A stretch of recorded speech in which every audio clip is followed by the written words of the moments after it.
মধ্য শাবানের রাত, এ রাতে আল্লাহ তাআলা মানুষকে সাধারণ ক্ষমা ঘোষণা করেন।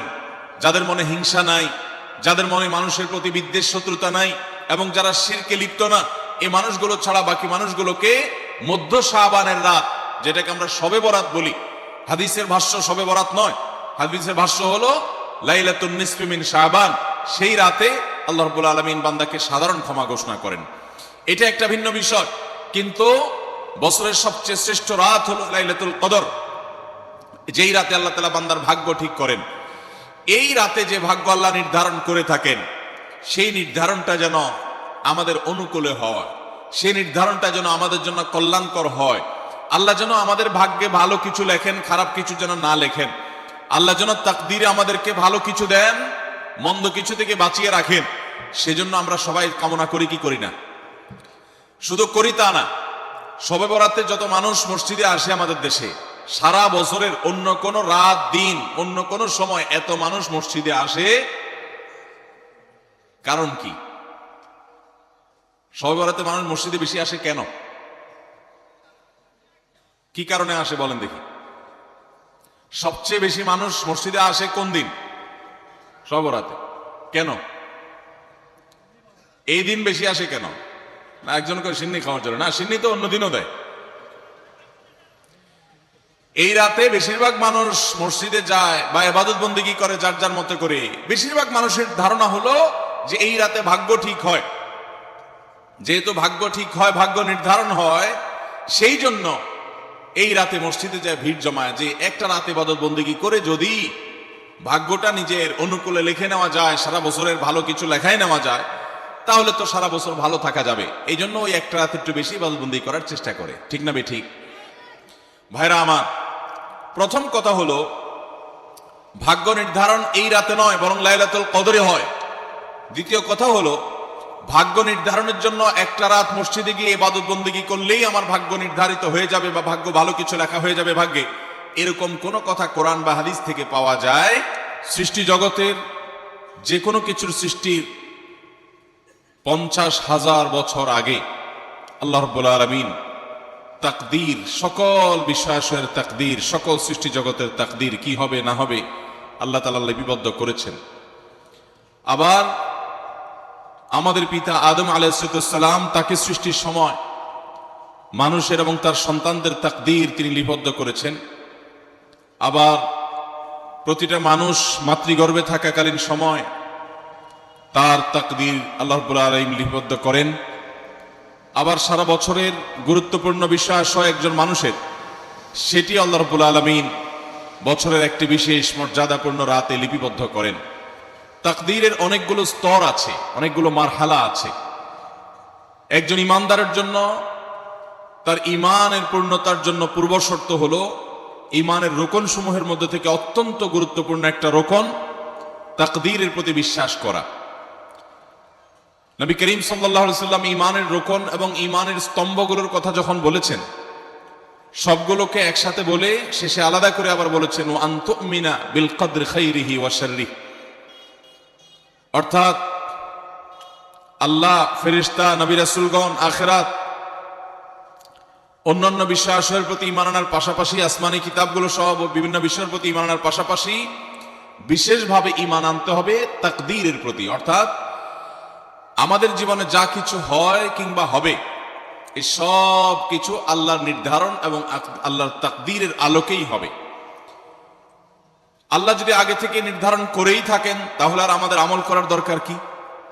এই বহুল জিজ্ঞাসিত প্রশ্নের সবচেয়ে সরল এবং সঠিক জবাব হলো যে আল্লাহ রাব্বুল আলামিন আমাদেরকে তাকদীরের প্রতি ঈমান আনতে বলেছেন, আর কর্ম সম্পাদন করার ক্ষেত্রে আমাদের সাধ্যের সবটুকুন দিয়ে চেষ্টা করতে বলেছেন। যে আল্লাহ আমাদেরকে তাকদীরের প্রতি বিশ্বাস রাখতে বলেছেন, সে আল্লাহই আমাদেরকে আবার তাকদীরের দিকে তাকিয়ে বসে থাকতে নিষেধ করেছেন। তাকদীর শুধু ঈমান আনার জন্য, অর্থাৎ হবে সেটাই যেটা আল্লাহ তাআলা নির্ধারণ করে রেখেছেন, কিন্তু তাই বলে আমি হাত পা গুটিয়ে বসে থাকবো না, আমি আমার কাজ চেষ্টা অব্যাহত রাখবো। কোন একজন প্রভাবশালী ব্যক্তির কাছে যদি আমরা কোনো কাজ নিয়ে যাই, আমরা জানি তিনি যা ফয়সালা করবেন, সিদ্ধান্ত নিবেন, তিনি যা চাইবেন সেটাই হয়তো হবে। আল্লাহ চাহেন তো? বিষয়টা তার হাতে, অতএব এটা তার ইচ্ছার উপর নির্ভরশীল। আল্লাহ তাআলা তার হাতে রেখেছেন এটা, কিন্তু তার ইচ্ছার উপর নির্ভরশীল এই কথা মনে করে আমরা কেউ নিজেদের কাজ কাম ফেলে বসে থাকবো না। আমরা আমাদের চেষ্টা ঠিকই অব্যাহত রাখবো। ঠিক একইভাবে আল্লাহ রাব্বুল আলামিন আমাদের জিন্দেগিতে আমরা কে কত বছর হায়াত পাবো, কে কি রিজিক ভোগ করব না করব, কার সাথে কার বিয়ে শাদী হবে না হবে, এই সব বিষয় আল্লাহ তাআলা ঠিক করে রেখেছেন এবং সেই তাকদীরের আলোকেই সবকিছু হবে। এটাকে আমরা একটা উপমার সাথে, একটা উপমা দিয়ে, দৃষ্টান্ত দিয়ে বুঝতে পারি। অনেক সময় অনেক অভিজ্ঞ চিকিৎসক, ডক্টর, তিনি তার রোগীর পুরোপুরি অবস্থা পর্যবেক্ষণ করে লিখে দেন যে এই রোগীর অবস্থা পর্যবেক্ষণ করে, পর্যালোচনা করে বোঝা যায় যে এই রোগী তিনি এতদিন হয়তো বাঁচবেন। যদিও মানুষের মৃত্যু কবে হবে সেটা একমাত্র আল্লাহই ভালো জানেন, কিন্তু ডাক্তার অনেক সময় একটা অনুমান করেন। তো এরপরে ডাক্তার অনুমানের উপর নির্ভর করে লোকটা যদি মারা যায়, কেউ কিন্তু এর জন্য ডাক্তারের লিখনকে দোষারোপ করে না, বরং সবাই জানে যে লোকটা মারা যাবে, ডাক্তার আগে থেকে জানতেন, সেই হিসাবে তিনি লিপিবদ্ধ করে রেখেছেন, তার লেখার কারণেই মারা গেছে। ব্যাপারটি সেরকম নয়। তাকদীরকে আমরা কিছুটা এই দৃষ্টান্তের সাথে মেলাতে পারি, পুরোপুরি না হলেও কিছুটা মেলাতে পারি। তারপরেও তাকদীরের এই বিষয়টি পরিপূর্ণভাবে, পূর্ণাঙ্গভাবে সব দিক থেকে আমরা এটাকে আয়ত্ত করে ফেলবো, শুধু এটি নয়, আল্লাহর অনেক গুরুত্বপূর্ণ আদেশ নিষেধ আছে, অনেক বিষয় আছে যেগুলো আমরা সম্পূর্ণভাবে শতভাগ আয়ত্ত করে ফেলবো, এটা সম্ভব নয়। অতএব আমাদের বুঝে আসুক কিংবা না আসুক, তাকদীরের ভালো এবং মন্দ, অর্থাৎ আমাদের জীবনে কোনো উপকার হলে, কোনো ক্ষতি হলে, কোনো লাভ হলে, কোনো লস হলে, তার সব কিছু আল্লাহর তাকদীরের অনুপাতেই হয়ে থাকে, এর ভিন্ন ব্যতিক্রম কিছু হওয়ার কোনো সুযোগ। এটাই কোরআন এবং সুন্নাহর প্রমাণিত এবং আহলে সুন্নাত জামাতের আকীদা এবং বিশ্বাস হিসেবে সুপ্রসিদ্ধ, সুপ্রতিষ্ঠিত, স্বীকৃত এবং বিশুদ্ধ। আল্লাহ তাআলা আমাদের সবাইকে তাকদীরের উপর ঈমান আনার তৌফিক দান করুন। মুহতারাম হাজরিন, আল্লাহ রাব্বুল আলামিন আমাদের জন্য যে তাকদীর প্রতি বছর লিপিবদ্ধ করেন, সেটা কোন রাতে হয়? আমাদের ভাগ্য নির্ধারণ হয় কোন রাতে? শবে কদর বলছে এলাকার মানুষ, সারা দেশের মানুষ তো জানে শবে বরাত। আমাদের ভাগ্য নির্ধারণ হয় শবে বরাতে না শবে কদরে? মাশাআল্লাহ, এলাকার মানুষটা সঠিকটা জানেন, বোঝা গেল। সারা দেশের মানুষ তো জানে ভাগ্য নির্ধারণ হয় শবে বরাতে। ভাইরা আমার, কোরআনে হাকিমে সূরা দুখানের 3 এবং 4 নম্বর আয়াত যদি আপনি দেখেন, আল্লাহ রাব্বুল আলামিন ইরশাদ করেছেন, ইন্না আনজালনাহু ফি লাইলাতিন মুবারাকাহ ইন্না কুন্না মুনজিলিন ফিহা ইউফরাকু কুল্লু আমরিন হাকিম। আল্লাহ বলেছেন, আমি নিশ্চয় কোরআনকে নাজিল করেছি, অবতীর্ণ করেছি একটি বরকতময় রাতে। কোন রাতে বরকত নাজিল করেছেন আল্লাহ তাআলা? বরকতময় রাতে কোরআন নাজিল করেছেন আল্লাহ বলেছেন। আর এই বরকতময় রাতটা কোন রাত? যে রাতে কোরআন নাজিল হয়েছিল শবে কদর। কোন সন্দেহ আছে? কারণ কোরআনের আরেক আয়াত বলছে, ইন্না আনজালনাহু ফি লাইলাতিল কদর, আমি কোরআনকে নাজিল করেছি যে রাতে, সেটা হলো লাইলাতুল কদরে। তাহলে লাইলাতুল কদরে আল্লাহ কোরআন নাজিল করেছেন, আর সূরা দুখানে বলেছেন আমি একটি বরকতময় রাতে কোরআন নাজিল করেছি। তাহলে এখানে বরকতময় রাত বলতে যে লাইলাতুল কদরকে বোঝানো হয়েছে, সেটা দিনের আলোর মতো পরিষ্কার, ঠিক কিনা বলেন? এরপর আয়াত আল্লাহ বলেছেন, ফিহা ইউফরাকু কুল্লু আমরিন হাকিম, এই বরকতময় রাত যে রাতে কোরআন নাজিল হয়েছে অর্থাৎ লাইলাতুল কদর, সেই রাতেই সমস্ত গুরুত্বপূর্ণ হিকমাপূর্ণ বিষয়গুলো সব ধার্য হয়ে থাকে, নির্ধারণ হয়ে থাকে। এই আয়াতের আলোকে বোঝা যায় মানুষের ভাগ্য সারা বছরের যেটি লিপিবদ্ধ হওয়ার কথা, সারা বছরের যে বাজেট হওয়ার কথা, সেটা হয়ে থাকে লাইলাতুল কদরে, শবে কদরে। কোরআন হাদিসে কি পাওয়া যায়? সূরা নাহাল আয়াত নম্বর 97। সূরার নাম সূরা নাহাল, আয়াত নম্বর কত? 97। আল্লাহ রাব্বুল আলামিন ইরশাদ করেছেন, মান আমিলা সালিহাম মিনকুম, মান আমিলা সালিহাম মিন যাকারিন আও উনসা ওয়া হুয়া মুমিন, পুরুষ হোক আর নারী হোক, যে কোনো ব্যক্তি যদি ঈমানদার অবস্থায় ভালো কাজ করে, পুরুষ হোক কিংবা মহিলা, যে কেউ যদি ভালো কাজ খুঁটে খুঁটে খুঁটে নেক আমল করে, ভালো ভালো নেক কাজ কোরআন হাদিসে নির্দেশিত কাজ, আল্লাহ যা করতে বলেছেন, রাসূল সাল্লাল্লাহু আলাইহি ওয়াসাল্লাম যা করতে বলেছেন, যদি সে কাজগুলো করে, এমত অবস্থায় করে যে সে ঈমানদার, অর্থাৎ ঈমান থাকতে হবে, ঈমান আছে এই অবস্থায় যদি নেক আমল করে, তাহলে কি হবে? আল্লাহ বলেছেন ফালানুহাইয়ান্নাহু হায়াতান তাইয়্যিবাহ, তাহলে সেই পুরুষ সে নারীকে আমি পবিত্র জীবন দান করব। কি জীবন দান করবেন বলছেন আল্লাহ? পবিত্র জীবন দান করবেন। এই পবিত্র জীবনে মানুষ সুখী থাকবে, এই পবিত্র জীবনে মানুষ সমৃদ্ধ থাকবে, এই পবিত্র জীবনে মানুষ ভালো থাকবে, নেক থাকবে। ওয়ালানাজজিয়ান্নাহুম আজরাহুম বিআহসানি মা কানু ইয়ামালুন, এবং এই ইমানদার নারী পুরুষরা যদি নেক আমল করে, ভালো কাজ করে যদি সব সময়, তাহলে সেক্ষেত্রে আল্লাহ বলেছেন তারা যে ভালো কাজ করেছে ওইটার সবচেয়ে উত্তম বিনিময় আমি তাদেরকে দান করব। তাহলে এই আয়াত থেকে প্রমাণ হয়, যদি কেউ ঈমান আনার পর নেকামল করতে থাকে, নেকামল করতে থাকে, একদিনের নেকামল নয়, এক রাতের নেকামল নয়, সারা বছর জুড়ে সারা জীবন ধরে ভালো কাজ করার চেষ্টা যদি কেউ করে, আল্লাহ তাআলা তাকে পবিত্র জীবন দিবেন, সৌভাগ্যবান মানুষের জীবন দিবেন, সুখী মানুষের জীবন দিবেন। এখান থেকে বোঝা যায় কি ভাগ্য নির্ধারণের জন্য এক রাত আমল করতে হবে নাকি সারা বছর? সূরা আরাফ আয়াত নম্বর 96, সূরা আরাফ আয়াত নম্বর কত? 96। আল্লাহ বলেছেন ওয়ালাউ আন্না আহলাল কুরা আমানু ওয়াত্তাকাউ, যদি কোন জনপদের লোকেরা ঈমান আনে আর তাকওয়া অবলম্বন করে। তাকওয়া কি? তাকওয়া হলো আল্লাহর ভয়ে সে আল্লাহর নির্দেশগুলো মানে আর হারামগুলো বর্জন করে। এরকম যদি কেউ করে, লাফাতাহনা আলাইহিম বারাকাতিম মিনাস সামাই ওয়াল আরদ, আল্লাহ বলেছেন তাহলে ওই ব্যক্তিকে আসমান এবং জমিন থেকে সমস্ত বরকত সমূহের দুয়ার সবগুলো তার জন্য খুলে দেওয়া হবে। তাহলে বোঝা গেল মানুষের জীবনে বরকত নাজিল হবে, মানুষ সুখে থাকবে, ভালো কিছু তার তাকদিরে লেখা হবে। তখন যখন বান্দা নেকামল করে, যখন বান্দা গুনাহ থেকে বাঁচে, তাকওয়া অবলম্বন করে, তখন তার ওই এক রাত্রে গিয়ে আলাদা কিছু দোয়া বা বিশেষ পদ্ধতির কোনো জিকির আজকার এটা প্রয়োজন হয় না, বরং সে সারা বছর জুড়ে আল্লাহ তাআলা তার নসিবে ভালো কিছু লেখেন যদি সে বছর জুড়ে সারা জীবন ধরে নেকামল করে গুনাহ থেকে বাঁচে। ভাইরা আমার, আপনাকে আল্লাহ তাআলা কোন কলকারখানার মালিক বানিয়েছে, কোন মিল ইন্ডাস্ট্রি আছে আপনার, ধরুন আপনার বাসায় দুটা মেশিন আছে, সেলাই মেশিন আছে। আপনার যেই মেশিনটা ভালো, এটা দিয়ে আপনার কাজ হয়, প্রোডাকশন হয়, ওই মেশিনটাকে তেল মোবিল আপনি ঠিক মতো দিবেন কি দিবেন না? যেহেতু ওইটা সার্ভিস দেয় আপনাকে, ওখান থেকে আপনার প্রোডাকশন হয়, ভালো কিছু অর্জিত হয়, সেজন্য আপনি অটোমেটিকলি সেটার জন্য বিদ্যুৎ সাপ্লাই দিবেন, গ্যাস লাগলে গ্যাসের সাপ্লাই যে মেশিনের জন্য দরকার সেটা দিবেন, তেল মোবিল যা যা দেওয়া দরকার সেটা দিবেন, নষ্ট হলে সাথে সাথে ওটা ঠিক করাবেন, যা যা দরকার সব ব্যবস্থা আপনি করবেন। কারণ মেশিনটা আপনার প্রোডাক্টিভ, মেশিনটা আপনার প্রোডাকশন দিচ্ছে, এখান থেকে ভালো কিছু পাওয়া যাচ্ছে, সেজন্য আপনি এটা দিবেন। আরেকটা মেশিন যদি হয় যে মেশিন থেকে আপনার কোনো সার্ভিস আপনি পান না, প্রোডাকশন দেয় না, মেশিনটা নষ্ট হয়ে অকেজো হয়ে পড়ে আছে, তাহলে ওই মেশিনে কি আপনি বিদ্যুৎ সাপ্লাই দিবেন? ওখানে কি আপনি অন্য যা দরকার আছে তেল মোবিল নিয়মিত দেওয়া, এগুলো কি আপনি করবেন? করবেন না। হ্যাঁ, ওইটার জন্য মাসে মাসে কিস্তি যদি দেওয়ার দরকার হয়, আগে থেকে কিনা থাকে, তাহলে আপনি হয়তো কিস্তি পরিশোধ করবেন, অন্য কিছু আগে থেকে করা দরকার আছে সেটা আপনি করবেন।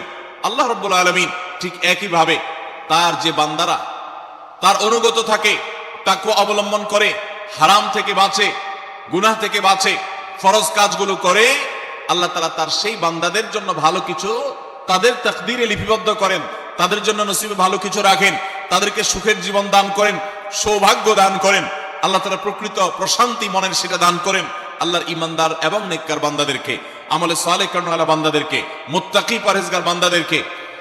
আর যারা আল্লাহর এই আনুগত্য করে না, যারা আল্লাহ রাব্বুল আলামিনের প্রতি ঈমান আনে না, যারা নেকামল করে না, যারা তাকওয়া অবলম্বন করে না, এই মানুষগুলো তাদেরকে আল্লাহ তাআলা ওই দুনিয়াতে বেঁচে থাকার জন্য, দুনিয়া সিজনুল মুমিন ওয়া জান্নাতুল কাফির হাদিসে আসছে, দুনিয়া হলো ঈমানদারের জন্য জেলখানা আর কাফিরের জন্য, ঈমানদারের জন্য হলো জেলখানা আর কাফিরের জন্য জান্নাতের মতো যা খুশি করতে পারে।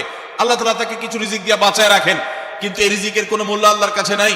নবী করিম সাল্লাল্লাহু আলাইহি সাল্লাম বলেছেন, যদি দুনিয়া এবং দুনিয়ার মধ্যে যা কিছু আছে এগুলো যদি মাছির ডানার মতো মূল্য রাখতো, তো আল্লাহ তাআলা দুনিয়াতে আল্লাহর প্রতি অবিশ্বাসী কাউকে এক ঢোক পানিও পান করতে দিতেন না।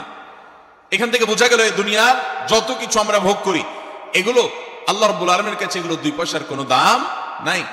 বিশেষ করে যারা আখিরাতে বিশ্বাসী না, যারা আল্লাহর প্রতি ঈমান নাই, সে কাফেরদের জন্য এগুলো আল্লাহ তাআলা দিয়ে থাকেন, কারণ এগুলো সামান্য সময়ের ভোগ, অনন্ত অসীমকালের সুখ এবং দুনিয়ার প্রকৃত প্রশান্তি এটা আল্লাহ শুধু তার ঈমানদার বান্দাদের জন্যই বরাদ্দ করে রেখেছেন। তো এই আয়াত থেকে, হাদিস থেকে বোঝা যায় যে ঈমানদাররা যখন নেক আমল করবে তাদের জন্য আল্লাহ তাআলা নসিবে ভালো কিছু দিবেন, তাদের জন্য আল্লাহ তাআলা তাদের ভাগ্যে ভালো কিছু দিবেন, তাদের ভাগ্য সুপ্রসন্ন হবে। আর যদি কেউ বদামল হয় তাহলে আল্লাহ রাব্বুল আলামিন তার জন্য প্রকৃত প্রশান্তি, আসল সুখের ঠিকানা সেটা আল্লাহ তাআলা তাদেরকে কখনো দিবেন না। মুহতারাম হাজরিন, অতএব আমরা যদি চাই আমাদের ভাগ্যে ভালো কিছু লেখা হোক, তাহলে প্রথম কাজ করতে হবে আমাদেরকে নেক আমল করতে হবে। ঈমান আনার পর কি করতে হবে? নেক আমল করতে হবে। আল্লাহ আমাদের সবাইকে সে তৌফিক দান করুন। ঈমান আনার পর ভালো কাজ করতে হবে, নেক আমল করতে হবে। আমরা যদি ঈমান আনার পর নেক আমল করি, ভালো কাজে লিপ্ত হই, তাকওয়া চর্চা করি, তাহলে আল্লাহ রাব্বুল আলামিন আমাদের ভাগ্যে ভালো কিছু রাখবেন। এই ব্যাপারে একজন ঈমানদারের ঈমান মজবুত থাকতে হবে। আরেকটা উপমা নেই আমরা, সামনে বাচ্চারা প্রচুর হইচই করছে, আশেপাশে হইচই করছে, আপনাদের কোনো ভলান্টিয়ার আছে? এই যে বাচ্চারা, বাবারা তোমরা একটু চুপচাপ থাকবা, হ্যাঁ? আশেপাশে যারা আছেন তাদেরকে একটু থামান, কথা বলা যাচ্ছে না তো, আশেপাশে অনেক আওয়াজ হচ্ছে। জি ভাই, আরেকটা উপমা নেই আমরা। ধরুন একজন জনপ্রতিনিধি, ওনার যারা প্রচার প্রচারণা করে, ওনার পক্ষে যারা মানুষের কাছ থেকে ভোট কালেকশন করে, সংগ্রহ করে, এই জনপ্রতিনিধির কাছে যদি কোনো রিলিফের মাল আসে, সরকারি চাল ডাল ইত্যাদি এসব যদি আসে, তিনি তার এলাকার মানুষদেরকে, ভোটারদেরকে, জনগণ তাদেরকে তিনি, যারা অভাবী, যারা এটার হকদার, তাদেরকে দিবেন, এটা তার দায়িত্ব, কর্তব্য থাকে। যদি তার কোনো আগে থেকে তার দলের কোনো কর্মী থাকে, নির্বাচনের সময় তার অনুগত কোনো মানুষ থাকে যে তার পক্ষে কাজ করছে অনেক বেশি, তো এই লোকটার যদি রিলিফের দরকার হয়, সে কি ওই চেয়ারম্যান সাহেবের কাছে আর জনপ্রতিনিধির কাছে ধর্ণা দিয়ে আলাদা পিছনে আপনার লাইন ধরে ঘুরতে হবে? তার অটোমেটিক তাকে দেয়া হবে, কারণ সে আগে থেকেই তার লোক। অতএব অন্য 10 জন যদি পায়, এই লোক বরং তারও আগে পাবে। ঠিক একইভাবে যে সারা বছর জুড়ে নেক আমল করে, তাকওয়া অবলম্বন করে, গুনাহ থেকে বাঁচে, আল্লাহর আনুগত্য করে, আল্লাহর আদেশ নিষেধগুলো মেনে চলে, 5 ওয়াক্ত নামাজ পড়ে, হালাল হারাম বাজ বিচার করে চলে, আল্লাহর ভয় অন্তরে লালন করে, ওই আল্লাহর বান্দাকে আল্লাহ যখন ভাগ্য লিপিবদ্ধ করবেন, আল্লাহ যখন বাজেট ঘোষণা করবেন, তখন আল্লাহ তাআলা তার সে ঈমানদার, সে মুত্তাকি বান্দার জন্য বাজেট রাখবেন ভালো, এটা তো বলার অপেক্ষা রাখে। অতএব ভাগ্য সুপ্রসন্ন হওয়ার জন্য, ভাগ্যে ভালো কিছু লেখা হওয়ার জন্য এক রাতের ইবাদত নয়। এই সমস্ত আয়াত, হাদিস, উপমা থেকে আমরা বুঝাবার চেষ্টা করছি যে আমাদেরকে করতে হবে সারা বছর জুড়ে ভালো কাজের চর্চা, নেক আমলের চর্চা। তাহলে আমরা নেক আমলের মাধ্যমে আল্লাহ রাব্বুল আলামিনের কাছ থেকে ভালো কিছুর ফয়সালা পাবো ইনশাআল্লাহ। মুহতারাম হাজিরিন, আমরা অনেকে দোয়ার জন্য অনেক অস্থির হই, পেরেশান হই যে অমুক হুজুর যেন আমার জন্য একটু দোয়া করে দেন, ইমাম সাহেব আমার জন্য একটু দোয়া করে দেন। বড় কোনো আলেম পাইলে আমরা দোয়ার জন্য অনেক চেষ্টা করি যে ভাই আপনি একটু আমার জন্য দোয়া করে দেন। এটা ভালো, এটা খারাপ কিছু না। আমরা যারা এক রাতে আমল ইবাদত করে আমাদের ভাগ্যের ভালো কিছু লেখানোর জন্য চেষ্টা করি, আমি সেই ভাইদেরকে বলতে চাই, সারা দুনিয়ার সমস্ত ভালো মানুষ, সকল নেক মানুষ, এমনকি মক্কা মদিনার ইমাম সাহেবরা, হারামাইনের ইমাম খতিবগণ, সারা দুনিয়ার সকল আল্লাহওয়ালা, নেককার এবং ভালো মানুষ যারা আছেন, আব্দে সালেহ যারা আছেন, আল্লাহর ওলি যারা আছেন, তাদের সবার দোয়া আমরা পাইতে চাই। একটা সহজ উপায় আছে, সেটা কি?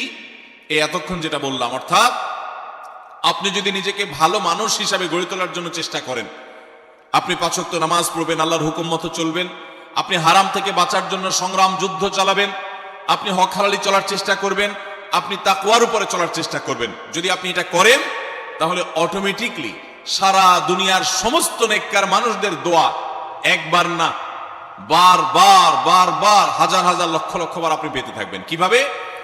আমরা নামাজের মধ্যে আত্তাহিয়াতু পড়ি কি পড়ি না? এই আত্তাহিয়াতুর মধ্যে একটা কথা আছে, আসসালামু আলাইনা ওয়া আলা ইবাদিল্লাহিস সালিহিন। এর অর্থ কি?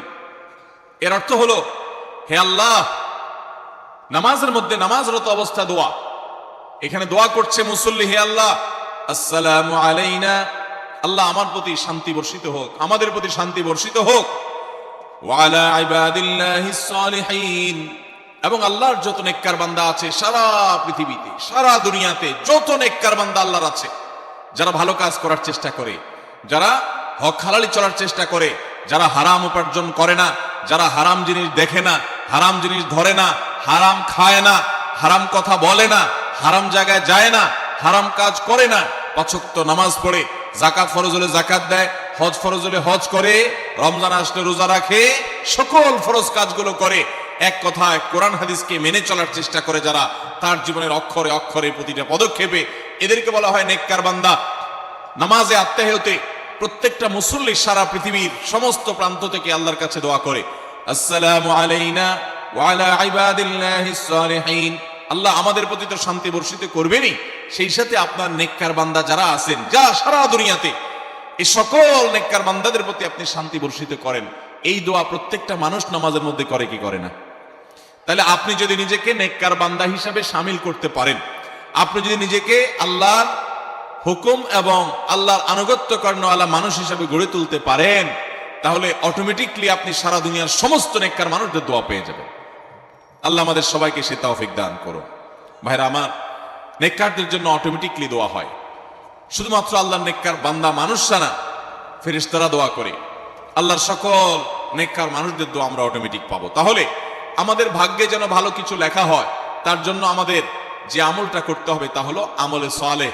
সারা বছর জুড়ে, সারা জীবন জুড়ে আমাদেরকে খুঁটে খুঁটে খুঁটে কোনটা কোনটা ভালো কাজ সেগুলো করার চেষ্টা করতে হবে, কোনটা কোনটা খারাপ কাজ, গুনাহের কাজ, সেগুলো থেকে বাঁচার চেষ্টা করতে হবে।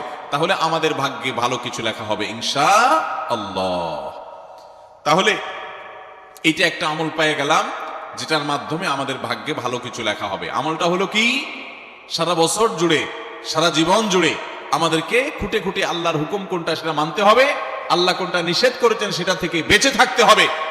এই কাজ যদি অব্যাহত রাখি, আমাদের নসিবে ভালো কিছু এমনিই হবে ইনশাআল্লাহ। নাম্বার 2, সহিহ বুখারীর একটি হাদিস থেকে আমরা আমাদের নসিবে ভালো কিছু আল্লাহ তাআলা লিপিবদ্ধ করবেন এরকম একটি আমলের কথা আমরা জানি। সকল সাধারণ নেক আমলের মধ্যে সেটা শামিল আছে, এটাকে আলাদা করে নবী সাল্লাল্লাহু আলাইহি ওয়াসাল্লাম বলেছেন। সেটা কি? তিনি বলেছেন, মান সাল্লাহু আইয়ুবসাতা লাহু ফি রিজকিহি আও ইউনসা লাহু ফি আথারি ফালইয়াসিল রাহিমাহ লাহু আইয়ুবসাতা লাহু ফি রিজকিহি আও ইউনসা লাহু ফি আথারি। যে ব্যক্তি চায় তার রিজিককে প্রশস্ত করে দেওয়া হোক, তার রিজিকে বারাকা দেওয়া হোক এবং তার হায়াত বৃদ্ধি করে দেওয়া হোক, এটা যে চায়, ফালইয়াসিল রাহিমাহ, সেই জন্য তার রক্ত সম্পর্কীয় আত্মীয়দের সাথে সুসম্পর্ক বজায় রাখে, সেই জন্য তার রক্ত সম্পর্কীয় আত্মীয়দের সাথে সম্পর্ক সবসময় জুড়ে রাখে, সম্পর্ক যেন ভালো রাখে, তাদের সাথে সম্পর্ক যেন ছিন্ন না করে। তাহলে সেক্ষেত্রে তার হায়াত এবং তার রিজিকের মধ্যে বরকত দেয়া হবে, কল্যাণ দেয়া হবে, লিপিবদ্ধ করা হবে, এই ফয়সালা তার জন্য করা হবে। এই হাদিস থেকে বোঝা যায় যে আমাদের হায়াত, আমাদের রিজিকের মধ্যে বরকত হবে, কল্যাণ হবে, ভাগ্যে নসিবে ভালো কিছু আল্লাহ তাআলা দিবেন যদি আমরা রক্ত সম্পর্কীয় আত্মীয়দের সাথে সুসম্পর্ক বজায় রাখি। আজকাল আমাদের সমাজে অনেক মানুষ আছেন যে নামাজ রোজা করেন, ওয়াজ মাহফিলে যান, কোরআন তেলাওয়াত করেন, জিকির আজকার তাসবিহ তেলাওয়াত করেন, কিন্তু নিজের রক্ত সম্পর্কীয় আত্মীয়দের সাথে সম্পর্ক ভালো নাই। আছে না নাই? আপনার আত্মীয় যদি নিজে থেকে সম্পর্ক ছিন্ন করে চলে যায় তাহলে তার আপনার দোষ নাই, কিন্তু আপনি নিজে থেকে কখনো আপনার রক্তের যে আত্মীয়, যাদের সাথে রক্তের সম্পর্ক আছে, এরকম কারোর সাথে সম্পর্ক ছিন্ন করতে পারবেন না, এটা হারাম। নবী করিম সাল্লাল্লাহু আলাইহি ওয়াসাল্লাম বলেছেন, মান ওয়াসালাহুল্লাহ ওয়া মান কাতাআহুল্লাহ। যে ব্যক্তি আত্মীয়তার সম্পর্ককে রক্ষা করবে, আল্লাহ তাআলা তাকে রক্ষা করবেন। যে আত্মীয়তার সম্পর্ক ছিন্ন করবে, তাকে ত্যাগ করবে, আল্লাহ তাআলা ওই ব্যক্তিকে ছিন্ন করবেন। এই জন্য আত্মীয়তার সম্পর্ক রক্ষা করা এটা আমাদের ভাগ্য সুপ্রসন্ন হওয়ার অন্যতম মাধ্যম। আত্মীয়তার সম্পর্ক রক্ষা করা বলতে কাদের সাথে সম্পর্ক বজায় রাখতে হবে? যাদের সাথে রক্তের সম্পর্ক আছে আপনার। তারা কারা?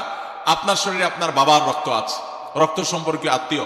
আপনার বাবার সাথে আপনার ব্লাডের কানেকশন আছে, আপনার মায়ের সাথে আপনার ব্লাডের কানেকশন আছে, এবং মায়ের সাথে ব্লাডের কানেকশন থাকার কারণে মায়ের দিককার আত্মীয় আপনার মামা, আপনার খালা, আপনার নানা নানি, তারা হলো আপনার রক্ত সম্পর্কীয় আত্মীয়।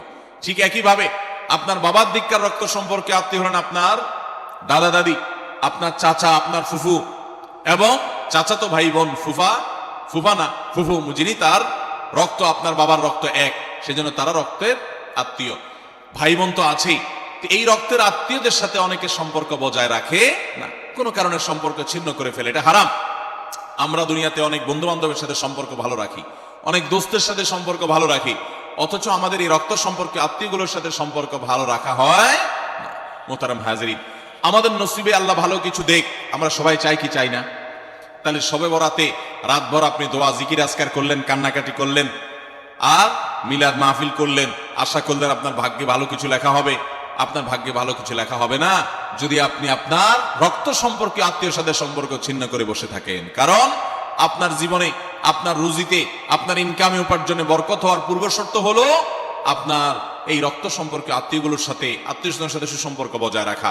হ্যাঁ, তারা যদি সুসম্পর্ক বজায় রাখতে গেলে আপনার ক্ষতি করে, আপনাকে বিপদে ফেলে, তাহলে আপনি নিজেকে বাঁচাতে পারেন, আত্মরক্ষার জন্য আপনি দূরত্ব বজায় রাখতে পারেন।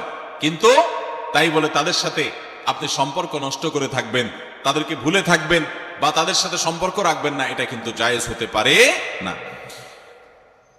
ইংল্যান্ডের একটা ইউনিভার্সিটির একটা জরিপের কথা অনলাইনে আমি একবার দেখেছিলাম। এটার উপর একটা প্রতিবেদন দেখেছিলাম যে একটা নামকরা বিশ্ববিদ্যালয়, তারা বিশ্ববিদ্যালয়ের ছাত্রদের মধ্যে একটা সার্ভে তারা চালিয়েছিলেন।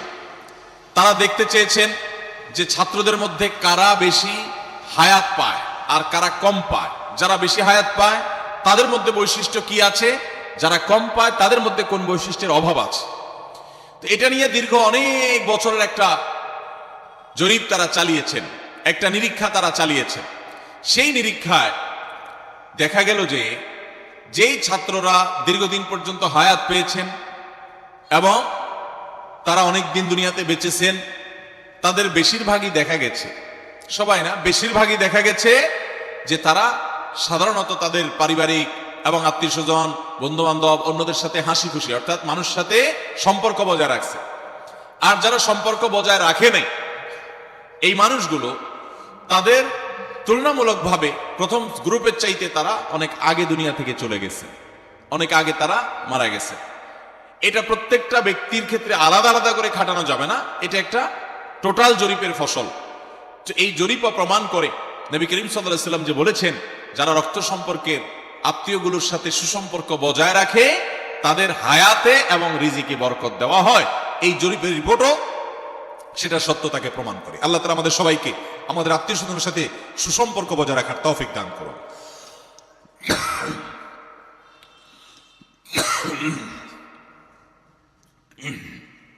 তাহলে আমাদের ভাগ্যে যেন ভালো কিছু লেখা হয়, ভাগ্য যেন সুপ্রসন্ন হয়, সেজন্য আমরা দ্বিতীয় আমলও পেয়ে গেলাম। নাম্বার 3, বান্দার ভাগ্য এবং নসিবে ভালো কিছু যেন হয়। মন্দ কোনো কিছু যদি আল্লাহ না করুন কারণ নসিবে লেখা থাকে, সেটা যেন দূর হয়, সেটা যেন তার ক্ষতি না করে, এবং আল্লাহ রাব্বুল আলামিন যেন সেই ফয়সালা বান্দার উপরে কার্যকর না করেন। সেজন্য তৃতীয় আমল হলো দোয়া। কারণ এই মর্মে মুস্তাদরাকে হাকিমের একটি দোয়া আছে, হাদিস আছে, যে হাদিসে নবী সাল্লাল্লাহু আলাইহি ওয়াসাল্লাম বলেছেন, লা ইয়ারুদ্দু তাকদীর ইল্লা দুআ। তিরমিজিতে একই হাদিস আসছে, ভাষ্য ভিন্ন, লা ইয়ারুদ্দু কাদা ইল্লা আদ-দুআ। বান্দার তাকদীর, বান্দার ভাগ্য, এটা কোনো কিছু পরিবর্তন করতে পারে না। অন্য এক হাদিসে আসছে, আল্লাহ যা ফয়সালা করেন সেটা আর পরিবর্তন করেন না। তবে এই হাদিস থেকে একটা এক্সেপশন পাওয়া যায়, সেটা হলো যদি কেউ আল্লাহ তাআলার কাছে কায়মন বাক্যে দোয়া করতে পারে, দোয়ার হক আদায় করে যদি দোয়া করতে পারে, তাহলে এই দোয়া আল্লাহ রাব্বুল আলামিনের তাকদীরকে পর্যন্ত তার জন্য পরিবর্তন করে দেওয়া হয় দোয়ার মাধ্যমে। আল্লাহ তাআলা আমাদেরকে সবাইকে সেভাবে দোয়া করার তৌফিক দান করুন। আমরা চেষ্টা করব তো ইনশাআল্লাহ। তাহলে তৃতীয় আমল আমরা পেয়ে গেলাম, সেটা হলো দোয়া। আল্লাহ তাআলার কাছে যদি কেউ চোখের পানি ফেলে দোয়া করে, আল্লাহ আপনি আমার নসিবে যদি খারাপ কিছু লেখাও থাকে সেটা থেকে আপনি আমাকে উদ্ধার করেন। যদি কেউ দোয়ার হক আদায় করে দোয়া করতে পারে, দোয়া কবুলের জায়গাগুলোতে দোয়া করতে পারে, যথাযথভাবে দোয়া করতে পারে, দোয়ার শর্ত পূরণ করে দোয়া করতে পারে, কায়মন বাক্যে দোয়া করতে পারে, চোখের পানি ফেলে দোয়া করতে পারে, দোয়া এত বড় অস্ত্র, দোয়া এত বড় মাধ্যম, দোয়া এত বড় একটা উপায় যে এটা দিয়ে আল্লাহর লিখন, আল্লাহর তাকদীর, এটা আল্লাহর কাছ থেকে পরিবর্তন করিয়ে আনা যায় এই দোয়ার মাধ্যমে। অথচ এই দোয়াও আমরা বেশি মানুষ করতে পারি না। আমরা হুজুরদের দিকে চায় থাকি যে হুজুরদের সাথে আমরা শুধু আমিন আমিন বলবো, নিজেরা আল্লাহর কাছে দোয়া করবো এটা আমরা জানি না। অথচ আল্লাহ বলেছেন উদউনি আস্তাজিব লাকুম, তোমরা আমার কাছে দোয়া করো, আমি তোমাদের দোয়া কবুল করব। অতএব ভাইরা আমার, আমরা আল্লাহ রাব্বুল আলামিনের কাছে আমাদের ভাগ্যে যেন ভালো কিছু লেখা হয় সেজন্য আল্লাহর কাছে বেশি বেশি করে দোয়া করব, এবং আমাদের তাকদীরে যদি কোনো ক্ষতিকর কিছু থাকে তো সেটা যেন আমাদের ক্ষতি না করে আল্লাহ রাব্বুল আলামিন যেন আমাদের প্রতি রহম করেন, এই মর্মে আমরা যদি দোয়া করি তো দোয়ার মাধ্যমে আল্লাহ তাআলা তাকদীরও পরিবর্তন করে। অবশ্য তাকদীরের মধ্যে দুইটা প্রকার আছে, একটা তাকদীরে মুবরাম আর একটা তাকদীরে গায়রে মুবরাম। তাকদীরে গায়রে মুবরাম যেটা, সেটা তাকদীর দোয়ার মাধ্যমে ফয়সালা আল্লাহ পরিবর্তন করেন। মুবরাম যেটা পরিবর্তন করেন না, অর্থাৎ যেটা চূড়ান্ত করেছেন আল্লাহ তাআলা আগে থেকে, সেটা পরিবর্তন করেন না। তবে বান্দার হায়াতের ক্ষেত্রে কোন কোন হাদিস থেকে জানা যায় আল্লাহ রাব্বুল আলামিন কোন নেক আমলের ফলে দোয়ার মাধ্যমে আল্লাহ রাব্বুল আলামিন অনেক সময় সেটাতে পরিবর্তন করেন এবং সেটাতে বারাকা দান করেন। অতএব আমাদেরকে তাকদীর ভাগ্য যেন সুপ্রসন্ন হয়, আমাদের নসিব যেন ভালো হয়, আল্লাহ যেন ভালো কিছু দান করেন, সেই জন্য শবে বরাতে রাত ভরে ইবাদত বন্দিগি এই জন্য নয়, বরং আমাদের ভাগ্যে ভালো কিছু হওয়ার জন্য বছর জুড়ে আমাদেরকে নেক আমল করতে হবে। এক রাত ইবাদত বন্দি করলেন, সারা বছর কোন নফল নামাজ, ফরজ নামাজ, অন্যান্য ফরজ কাজ করলেন না, আর আপনি আশা করলেন যে আল্লাহ আপনার জন্য ভাগ্যে ভালো কিছু লিখে দিবে, এটা সঠিক নয়। আর ভাগ্যের নির্ধারণটা মূলত লাইলাতুল কদর, এটি বোঝা যায় সূরা দুখান থেকে, অন্যান্য সূরা থেকে। অতএব আমাদের সবাইকে আমাদের ভাগ্যে ভালো কিছু লেখার জন্য বেশি বেশি আমাদের 5 ওয়াক্ত ফরজ নামাজ সহ আল্লাহর সমস্ত ফরজ বিধানগুলো মেনে চলতে হবে, হারাম এবং গুনাহের কাজগুলো থেকে বেঁচে চলতে হবে, এবং সেই সাথে আমাদের সবাইকে বেশি বেশি করে, বিশেষ করে নেককারদের কাতারে শামিল হতে হবে। আমি যত বেশি নেককার হতে পারবো, ওই যে নামাজে আত্মীয়তার মধ্যে নেককারদের দোয়া পাবো, আমার প্রতি শান্তি আল্লাহর এমনি বর্ষিত হবে। এবং দ্বিতীয় আমল হলো বেশি বেশি করে আত্মীয় স্বজন, রক্ত সম্পর্কীয় যারা, তাদের সাথে বিশেষভাবে সুসম্পর্ক বজায় রাখতে হবে। সম্পর্ক নষ্ট করা যাবে না, সম্পর্ক ছিন্ন করা যাবে না। এবং তৃতীয় আমল হলো বেশি বেশি দোয়া করতে হবে। এই তিনও আমল যখন আমরা একযোগে চালাবো, একদিক থেকে সাধারণ সব নেক আমল করব, বিশেষভাবে আমি আত্মীয় স্বজনের সাথে সুসম্পর্ক বজায় রাখার চেষ্টা করব, এবং আল্লাহর কাছে দোয়ার আমলটা বেশি বেশি করব, বরকত নাজিল হওয়ার মতো কাজগুলো বেশি বেশি করব। ইনশাআল্লাহ আল্লাহ রাব্বুল আলামিন আমার নসিবে ভালো কিছু দিবেন এবং মন্দ কিছু থেকে আমাকে বাঁচাবেন। নবী করিম সাল্লাল্লাহু আলাইহি সাল্লাম আল্লাহর কাছে দোয়া শিক্ষা দিয়েছেন, আল্লাহুম্মা ইন্নী আউযু বিকা মিন দারকিল বালা, আল্লাহুম্মা ইন্নী আউযু বিকা মিন সুইল কাদা। আল্লাহ, আপনার কাছে আমার ভাগ্যের ক্ষতি থেকে আমি আপনার কাছে পানা চাই। অর্থাৎ আমার তাকদীরে কাজার মধ্যে যদি কোনো ক্ষতিকর কিছু আপনি লিখে থাকেন, তাহলে সেই সুউল কাজা, এটা থেকে আমি আপনার কাছে পানা চাই। অতএব এই মর্মে আল্লাহর কাছে যত বেশি আমরা দোয়া করব, আল্লাহ রাব্বুল আলামিন আমাদেরকে তত বেশি হেফাজত করবেন।